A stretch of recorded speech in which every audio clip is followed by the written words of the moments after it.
देव ज्याला आपण म्हणतो, परमेश्वर ज्याला म्हणतो, तो आहे म्हणून आपण सर्व आहोत. उदाहरण देतो. इलेक्ट्रिसिटी आहे म्हणून हा व्हिडिओ चाललेला आहे, म्हणून हा माईक चाललेला आहे, म्हणून तो ट्यूब चाललेली आहे, प्रकाश चाललेला आहे. सर्व विजेची उपकरणं विजेवर चाललेली आहे. सर्व मुंबई म्हणजे महाराष्ट्राची राजधानी इतकंच नव्हे तर संबंध भारताची राजधानी म्हणजे मुंबई. पण तिथं वैभव, ती पण वैभववाडी आहे.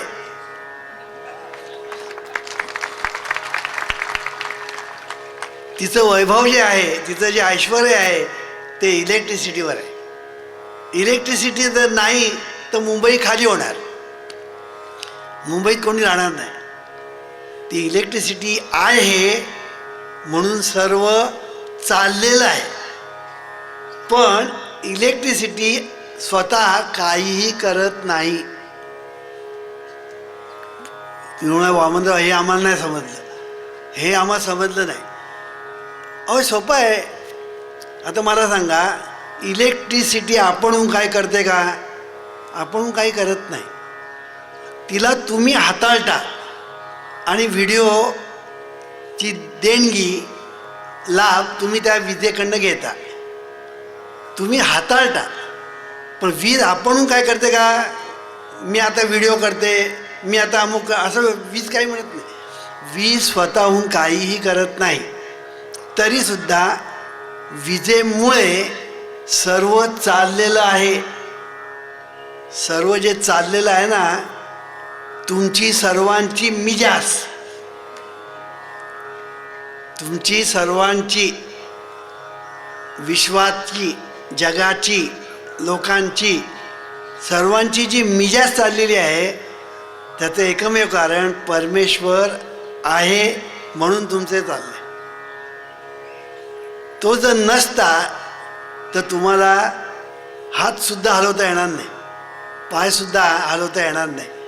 आणि म्हणून चाले शरीर कोणाची आहे सत्ते, कोण बोलविते हरिविण, देखवी ऐकवी एक नारायण, तयाचे भजन चुकू नका. हा जो परमेश्वर आहे तो आहे म्हणून माझा श्वासोश्वास चाललेला आहे. हा श्वासोश्वास तुम्ही पण करतात, पण तुम्ही करत नाही. श्वासोश्वास तुम्ही करत नाही, तो श्वासोश्वास चाललेला आहे. हृदयाचे ठोके पडत आहेत, पाहणं चाललेलं आहे, ऐकणं चाललेलं आहे. आणि अशा तऱ्हेने विश्वाचे सगळे व्यवहार चाललेले आहेत. तो आहे म्हणून, म्हणजे परमेश्वर आहे म्हणून. तो नाही तर तुम्ही काहीही करू शकत नाही. हवा नाही तर तुम्ही शून्य आहात, हवा नाही तर तुम्ही शून्य आहात. तसं परमेश्वर नाही तर तुम्ही शून्य. इतकं परमेश्वराचं महत्त्व आपल्या जीवनामध्ये आहे, इतकं परमेश्वराचं महत्त्व आपल्या जीवनामध्ये आहे. आणि म्हणून पहिलं स्मरण परमेश्वराचं केलं पाहिजे. परमेश्वर पहिलं. आणि म्हणून डोळ्यांनी बघतो, ध्वनी परिसतो कानी, पदी चालतो, जिव्हेने रस चाखितो मधुरही, वाचे आम्ही बोलतो, हातानी बहुसाळ काम करीतो, विश्रांती घ्यावया घेतो झोप सुखे, फिरून उठतो, ही ईश्वराची दया. ही ईश्वराची दया. पण दया हा शब्द जो आहे ना, हा सायंटिफिक नाही, सायंटिफिक नाही. मग तिथे शब्द काय पाहिजे? ही ईश्वराची सत्ता. काय पाहिजे? सत्ता. तुझी या, नामदेव महाराज, तुझी या सत्तेने वेदासी बोलणे, सूर्यासी चालणे तुझ्या सत्ते, ऐसा तू समर्थ ब्रह्मांडाचा स्वामी, वर्म हे जाणोनी शरणार. आणि म्हणून दया हा शब्द सायंटिफिक नाही, वाईट आहे असं नव्हे, आणि तो वापरू नये असं नव्हे, पण तो सायंटिफिक नाही. सायंटिफिक सत्ता, हे त्याच्या सत्तेने चाललेलं आहे, हे त्याच्या सत्तेने चाललेलं आहे. सत्ता कधी दिसत नाही, पण तुम्ही जेव्हा काहीतरी लवाडी कराल, चोरी कराल, खून कराल, तेव्हा तिकडे पोलीस येतो, नाहीतर सत्ता दिसते का? पोलीस कुठेतरी कोपऱ्यात बसलेला असतो, दिसतो का? नाही दिसत. पण तुम्ही काहीतरी अनिष्ट केलं, काय केलं, पोलीस तिकडे हजर. म्हणजे ती सत्ता जी आहे ती त्या पोलिसाच्या रूपाने हजर. तसेच सगळे निसर्गाचे जे नियम आहेत ते या परमेश्वराचे पोलीस आहेत.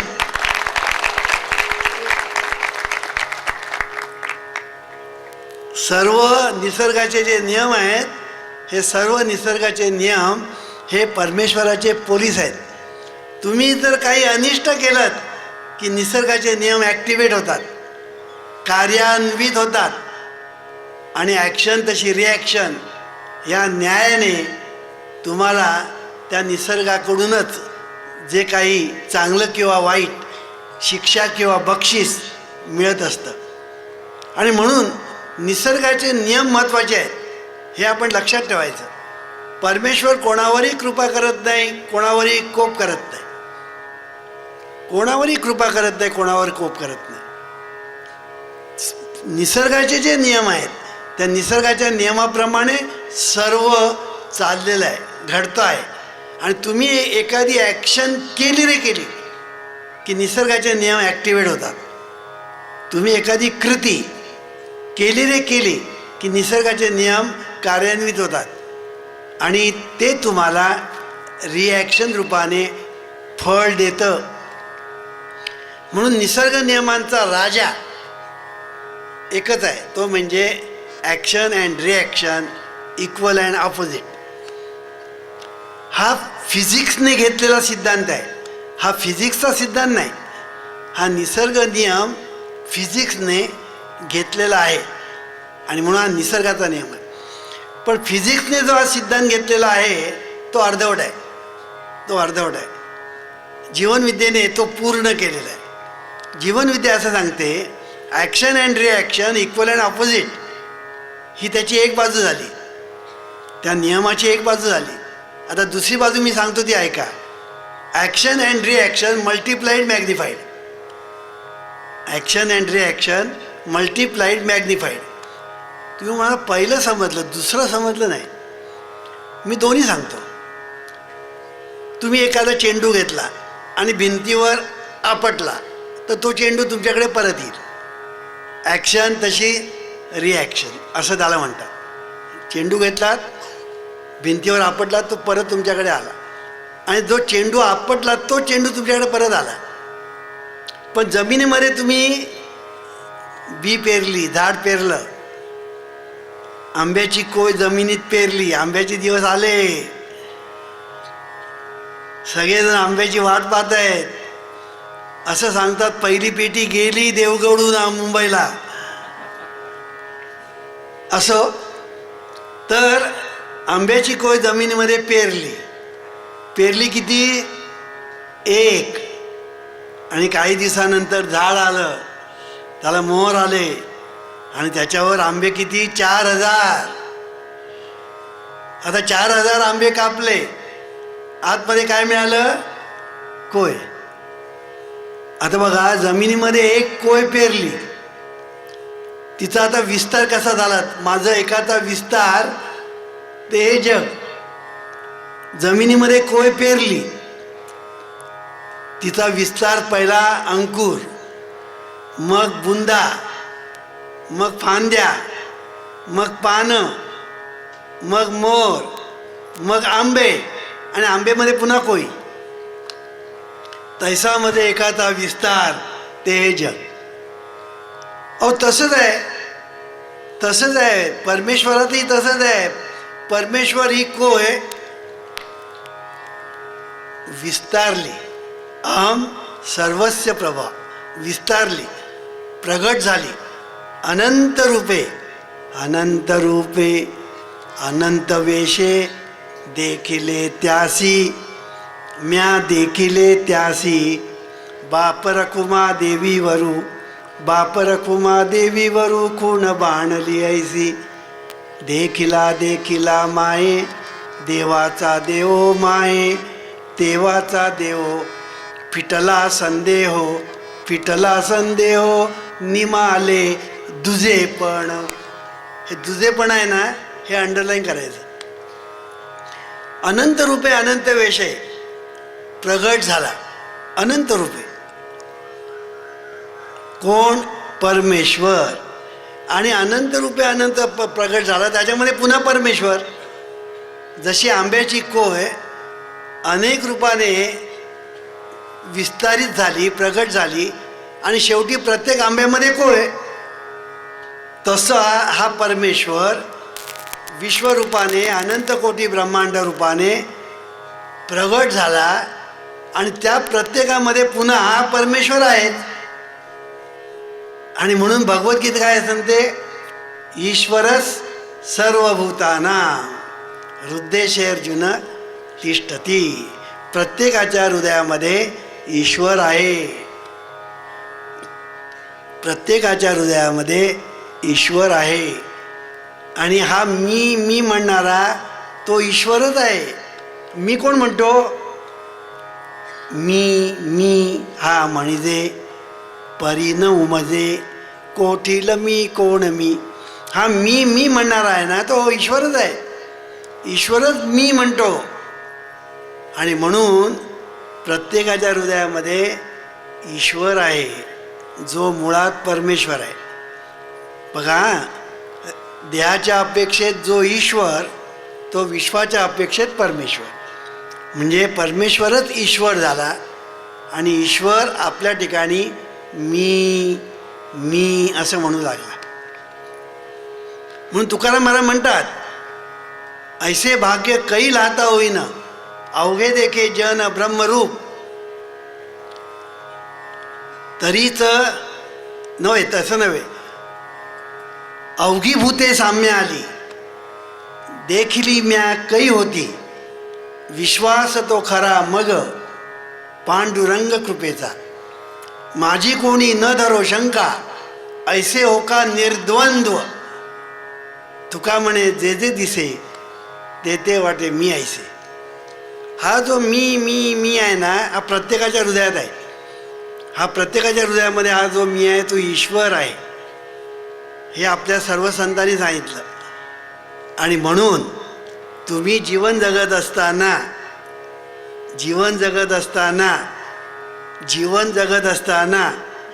हे स्मरण सतत ठेवाल तर तुमच्या जीवनामध्ये आनंद. आणि हे विसराल तर तुमच्या वाट्याला दुःखाशिवाय काय येणारच नाही. एवढं स्मरण ठेवा, प्रत्येकाच्या हृदयात ईश्वर आहे. प्रत्येकाच्या हृदयात ईश्वर आहे. त्याला त्याचा आठव नाही, तो भाग वेगळा. तो आठव नाही. आता एखादा राजाचा पुत्र आहे, तो भ्रमिष्ठ झाला. राजाचा पुत्र आहे, भ्रमिष्ठ झाला. आता भ्रमिष्ठ होऊन तो भिक्षा मागायला लागला. भ्रमिष्ठ झाला, भिक्षा मागायला लागला. आता मला सांगा, राजाचा पुत्र भिक्षा मागतो, तरी पण त्याचं राजेपण कुठे गेलं का? राजेपण गेलेलं नाही. तो राजाचा पुत्रच आहे. तो भ्रमिष्ठ झालेला आहे. त्याच्यावर राजा उपचार करील, त्याला बरा करील आणि पुन्हा तो राजपुत्र म्हणून मिरवेल. काही दिवसापुरता तो स्वतःला भिकारी समजू लागला, भ्रमिष्ठ झाला. कारण काही असेल, तो भ्रमिष्ठ झाला आणि त्याला आपलं राजेपण तो विसरला. तसं आपण मुळात ईश्वर, ईशावास्यम इदम सर्वम कोणी म्हटलं आहे उपनिषद, ईशावास्य उपनिषद. म्हणून आपण ईश्वर आपण आहोत. आणि म्हणून प्रत्येकाच्या हृदयामध्ये ईश्वर जो आहे त्याचा तुम्हाला जरी विसर पडलेला असला तरी तो आहे ही वस्तुस्थिती आहे. तुम्हाला विसर पडल्यामुळे तुम्ही आज मूर्खासारखे वागतात. तुम्ही आज शहाण्यासारखे वागत नाही, मूर्खासारखे वागता. मूर्खासारखे वागता म्हणजे काय करता? भांडण करता, तंटे बखेडे करता, झगडता, दंगे धोपे करता आणि पोलिसाचं काम वाढवतात. हे युद्ध लढाय म्हणजे काय? मूर्खपणाचा बाजार. मूर्खपणाचा बाजार. कारण मूर्खपणाचा बाजार काय झाला? एकच कारण माणूस हा आपल्या हृदयामध्ये जो ईश्वर आहे त्याला विसरला. आणि म्हणून प्रत्येकाने एवढं जर स्मरण केलं, याला खरं नामस्मरण म्हणतात. याला खरं नामस्मरण म्हणजे ते करू नये, नामस्मरण करू नये असं नव्हे, पण नामस्मरण म्हणजे KG आहे. आणि मी सांगतो ते स्मरण म्हणजे PhD आहे. आता KGत बसायचं का PhDत बसायचं ते तू ठरव, कारण तूच आहेस तुझ्या जीवनाचा शिल्पकार. आता प्रत्येकाच्या हृदयामध्ये ईश्वर आहे हे स्मरण तुम्ही ठेवलं तर आता तुम्ही कोणाला त्रास द्याल, कोणाला दुःख द्याल, कोणाचा अपमान कराल, कोणाशी भांडाल, तुम्ही तसं करणार नाही. कारण आपण मग ईश्वराशी भांडतो आहोत. आता ईश्वराशी भांडल्यानंतर ईश्वराचा कोप होणार निसर्गाच्या नियमाप्रमाणे. निसर्गाच्या नियमा, ईश्वर कोप करत नाही, निसर्गाच्या नियमाप्रमाणे कोप होतो. कोप होतो, लक्षात ठेवा. म्हणून तुम्ही ज्यावेळेला दुःख देता तेव्हा ते दुःख सहस्रपटीने तुमच्याकडे परत येतं, मल्टिप्लाइड मॅग्निफाईड. बघा, तुम्ही जेव्हा सुख देता, जे सूक्ष्म असतं ते मल्टिप्लाइड मॅग्निफाईड, जे स्थूल असतं ते इक्वल अँड ऑपोजिट. म्हणून तुम्ही सुख हे अत्यंत सूक्ष्म आहे. म्हणून तुम्ही जेव्हा दुसऱ्यांना सुख देता तेव्हा ते सुख बूमरँग होऊन तुमच्याकडे सहस्रपटीने परत येतं. ह्याच्या उलट तुम्ही जेव्हा दुसऱ्यांना दुःख देता तेव्हा ते दुःख बूमरँग होऊन तुमच्याकडे सहस्रपटीने परत येतं. आता सुख द्यायचं का दुःख द्यायचं हे तू ठरव, कारण तूच आहेस तुझ्या जीवनाचा शिल्पकार. हे सगळं आपल्या हातात आहे, आपल्या हातात आहे. आम्ही म्हणतो आमच्या हातात काय नाही. अरे तुझ्या हातात सर्व आहे, तुझ्या हातात सर्व आहे. तुला काय 2च हात नाही आहेत, तुला 4 हात आहेत. हे 2 हात आणि आणखीन 2 हात ते गुप्त आहेत, बहिर्मन आणि अंतर्मन. बहिर्मन आणि अंतर्मन हे 2 हात आहेत आणि हे 2 हात आहेत. आम्ही या 2 हातानेच काम करत नाही, मग या 4 हाताचा काय उपयोग करणार? तर बहिर्मन अंतर्मन हे जे 2 हात आहेत त्याच्याबद्दल मी काहीच बोललेलं नाही अजून. त्यासाठी पुस्तकं वाचा आमची, का सगळं बोलायला मला वेळ नाही.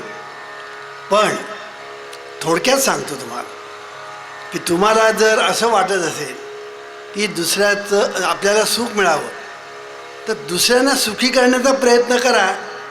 सुख तुमच्या घरी पाणी भरेल.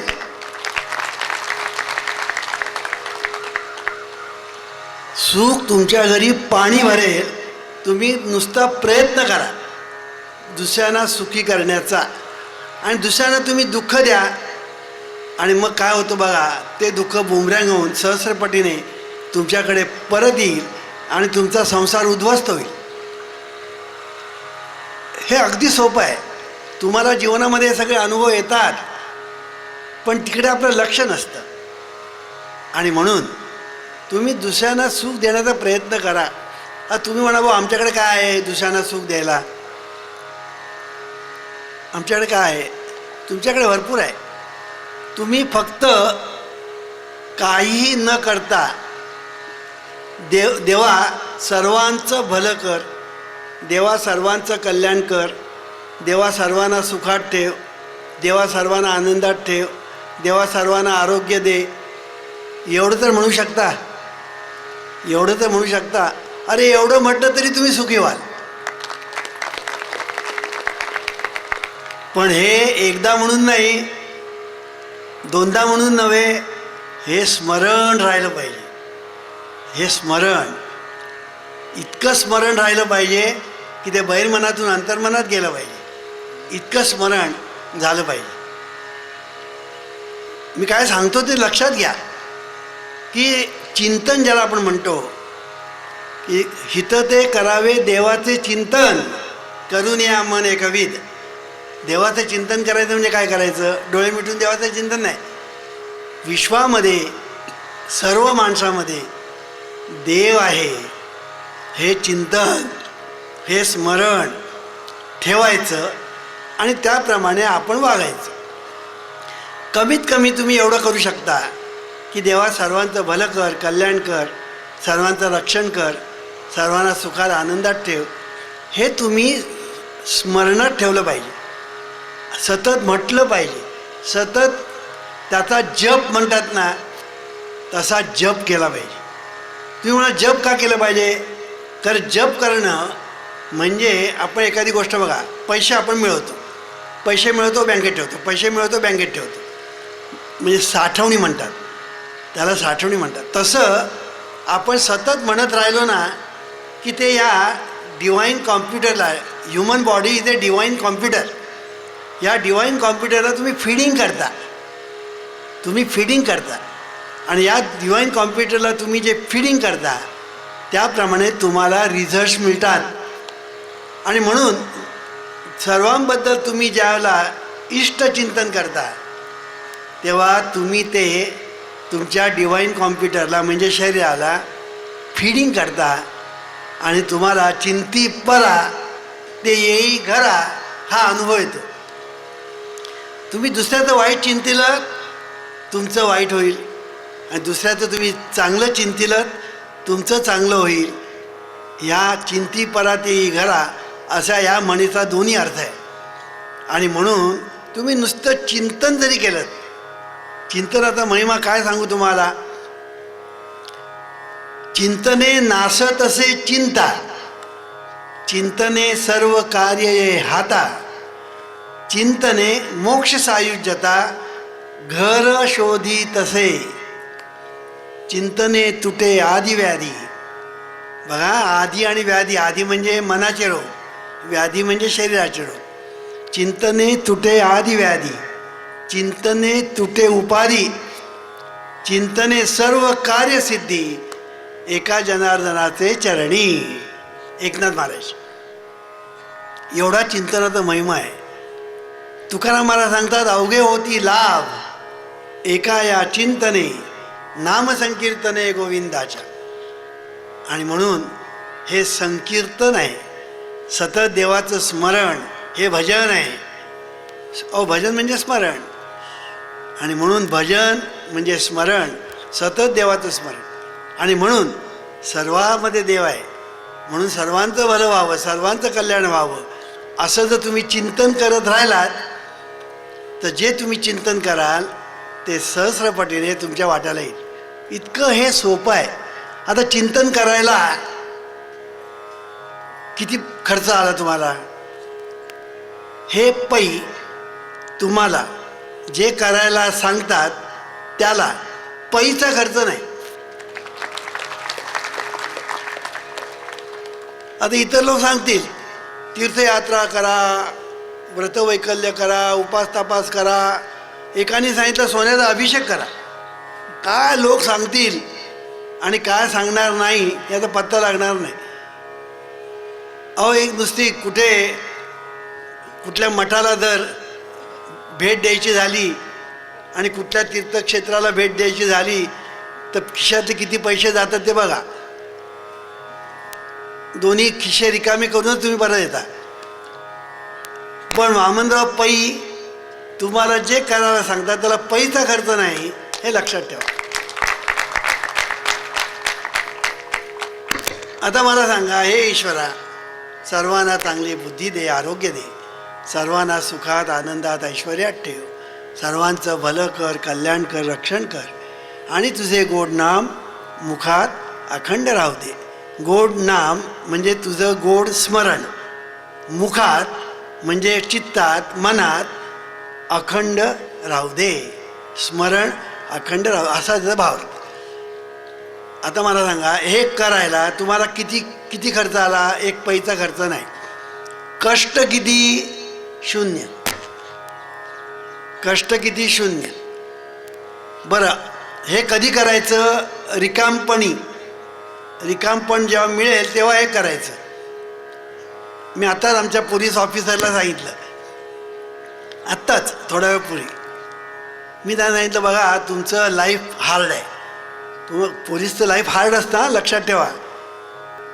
फार त्यांना त्रास असतो, तुम्हाला वाटतं तेवढं हे नाही. पण मी म्हटलं काही गोष्टी वाईटातून चांगल्या ते आपण काढूया ना. तर तुम्हाला जो वेळ मिळतो ना रिकामपण, त्यावेळेला तुम्ही ही प्रार्थना म्हणा.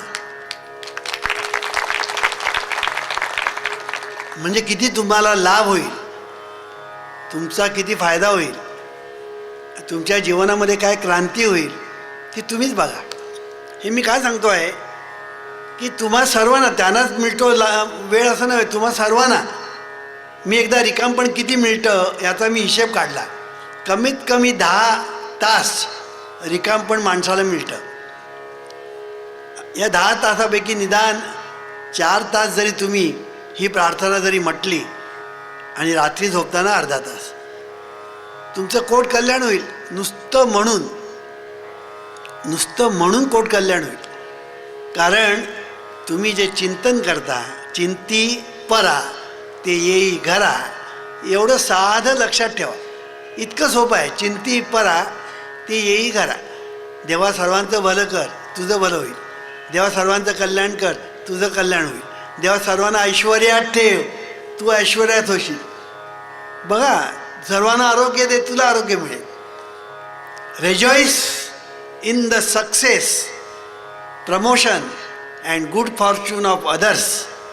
In doing so you will attract good fortune to yourself, असं एके ठिकाणी डॉक्टर मर्फी म्हणतो. सांगायचा मुद्दा असा की हे जे चिंतन आहे याला फार महत्त्वाचं स्थान आहे. चिंतन म्हणजे काय? पुन्हा पुन्हा विचार करणं म्हणजे चिंतन. एखादी गोष्ट तुम्ही चिंता करताना ते चिंतनच आहे. तुम्ही जी चिंता करताना ते चिंतनच आहे. पण ते चिंतन तुम्हाला अरिष्ट निर्माण करतं, दुःख निर्माण करतं. म्हणून इष्ट चिंतन पाहिजे. म्हणून एके ठिकाणी डॉक्टर मर्फी म्हणतात, thoughts of jealousy, fear, worry and anxiety tear down your nerves and glands, bringing about physical and mental diseases of all kinds. असं म्हटलेलं आहे की तुम्ही जेलसी म्हणजे दुसऱ्यांचा मत्सर द्वेष करता, अँझायटी म्हणजे चिंता करता, वरी म्हणजे काळजी करता, थॉट्स ऑफ जेलसी, फिअर म्हणजे तुम्हाला भीती तुमच्या अंगी येते. ह्याच्यातून तुमच्या शरीरामध्ये विष निर्माण होतं.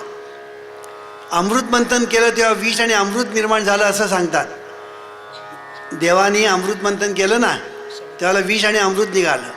तसं आपण आपल्या या शरीरामध्ये, शरीर म्हणजे क्षीरसागर आहे, या शरीरामध्ये सतत मंथन करत असतो. ते मंथन म्हणजे विचार. आपण जे सतत विचार करतो ना ते मंथन आहे. आणि हे विचार सतत आपण जेव्हा करतो तेव्हा त्या मंथनातून विष बाहेर पडतं किंवा अमृत बाहेर पडतं. तुम्ही जर अनिष्ट चिंतन केलं, विष बाहेर येईल आणि ते तुम्हाला मारक ठरेल. आणि तुम्ही जर चांगलं चिंतन केलं, इष्ट चिंतन केलं, आमची विश्व प्रार्थना म्हटलीत, अमृत बाहेर येईल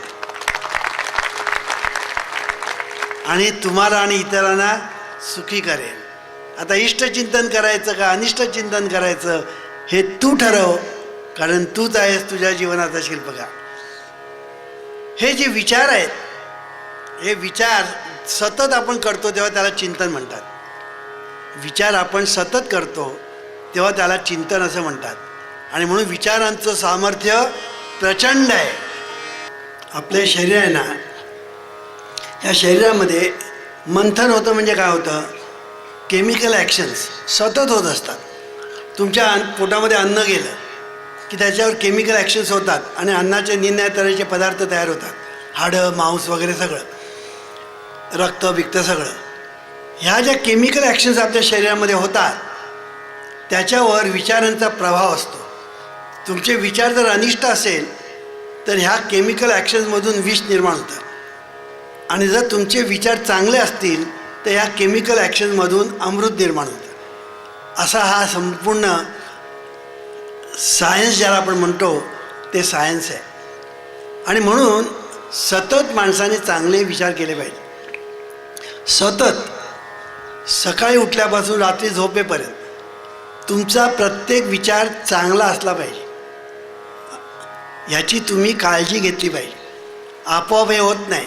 तुमच्या विचारावर लक्ष ठेवा. विचार घाणेरडे येतात का चांगले येतात जरा लक्ष ठेवा. हळूहळू हळूहळू विचार तुम्हाला कळायला लागेल, दिसायला लागेल. आणि मग चांगले विचार तेवढे घ्यायचे, वाईट विचार तेवढे टाकून द्यायचे, असं होईल. आता बायका ज्या वेळेला तांदूळ निवडतात ते काय करतात, खडे ठेवतात नाही तांदूळ टाकतात, हो ना? काय हो, खडे ठेवतात आणि तांदूळ टाकतात, खरं नाही म्हणतात ते. तांदूळ ठेवतात आणि खडे टाकतात. मग जे बायका करतात ना ते सर्वांनी करायचे, की आपल्या ठिकाणी तांदूळ ठेवायचे, खडे टाकायचे. चांगले विचार आहे तांदूळ, वाईट विचार आहे खडे, ते टाकून द्या. किती सोपं आहे हे. आहे सोपं. हे करायला एक पैसा खर्च नाही, कष्ट नाही, आणि तुमचा अमूल्य वेळ खर्ची टाकायचा नाही. आता मला सांगा, हे करायला तुमच्या बाचं काय जातं का? हे करायला तुमच्या बाचं काय जातं का? मी बापाचं म्हणत नाही, बाच म्हणजे जरा सौम्य झालं. बापाचं आहे असं म्हणायचं. असं तर सांगायचा मुद्दा असा, हे करायला तुम्हाला पैसा खर्च नाही, कष्ट नाही, काय नाही. आनंदाने हे ईश्वरा सर्वांना चांगली बुद्धी दे, आरोग्य दे, सर्वांना सुखात आनंदात ऐश्वर्या दे, सर्वांचं भलं कर, कल्याण कर, रक्षण कर, आणि तुझे गोड नाम मुखात अखंड राहू दे. कसं ऐश्वर्यात म्हणायचं, आनंदात म्हणायचं, आवडीने म्हणायचं, गोडीने म्हणायचं. आणि सर्व जगामध्ये जे जे काही चांगलं आहे, जे जगामध्ये जी जी चांगली माणसं आहेत आणि जगामध्ये जी चांगली परिस्थिती आहे ती तुमच्याकडे तुम्ही ॲट्रॅक्ट कराल, आकर्षित कराल, एवढं सामर्थ्य या विश्व प्रार्थनेत आहे.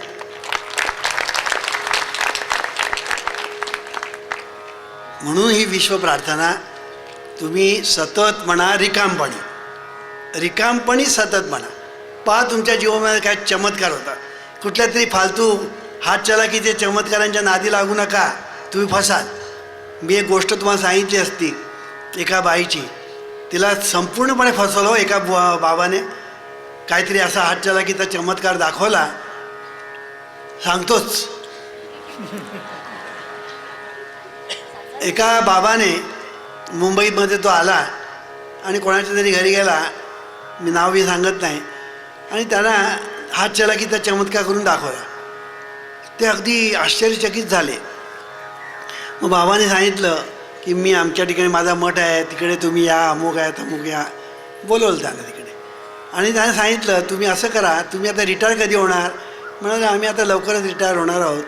तर तुम्ही असं करा, रिटायर झाल्यानंतर तुमचा फंड, तुमची ग्रॅच्युटी सगळं घेऊन तुम्ही इकडे या. आणि तो त्याप्रमाणे ते नवरा बायको बिचारे ते सगळं घेऊन तिकडे गेले. तिकडे गेल्यानंतर त्या स्वामीची जागा होती. त्या जागेवर त्यांनी सांगितलं तू घर बांध. त्या बिचाऱ्याने त्या जागेवर घर बांधलं.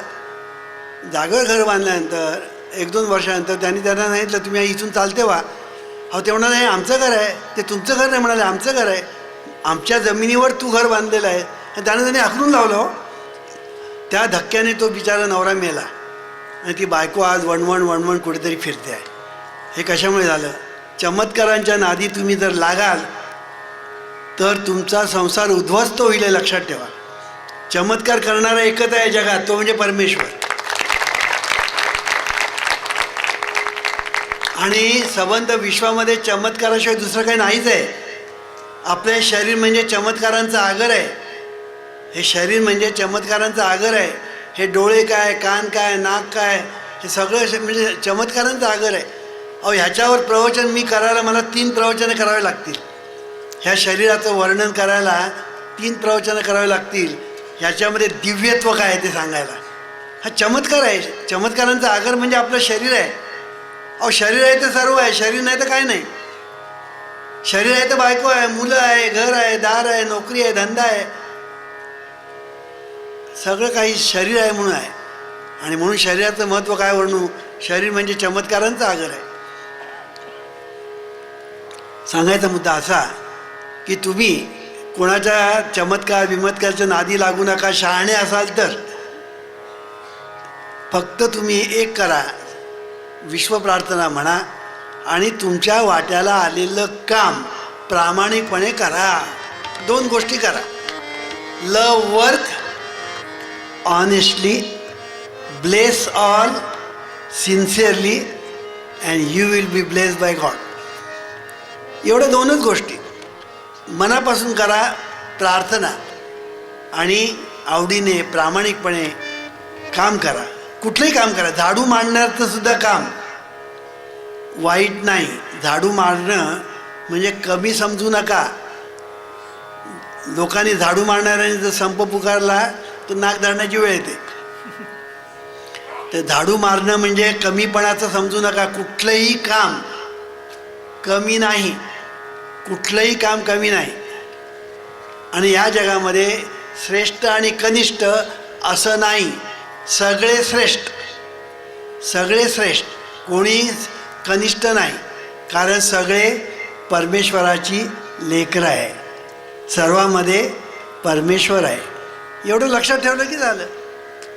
म्हणून आज जो मी विषय घेतलेला आहे तो विषय तुम्हाला नीट समजला असं मी धरून चालतो. समजला नसेल तर आमची पुस्तकं आहेत, तुमच्यापर्यंत आणलेली आहेत. परत परत वाचा. कारण मी आता जे सांगितलं तो तुम्हाला बेस मिळेल आणि त्यामुळे तुम्हाला समजायला सोपं जाईल. आणि मी सांगतो तसं जर तुम्ही कराल तर 6 महिन्यात तुम्हाला चांगला रिझल्ट मिळाल्याशिवाय राहणार नाही, याची मी गॅरंटी देतो.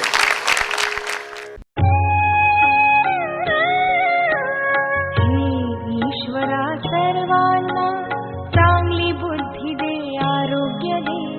सर्वांना सुखात आनंदात ऐश्वर्यात ठेव. सर्वांचं भलं कर, कल्याण कर, रक्षण कर आणि तुझे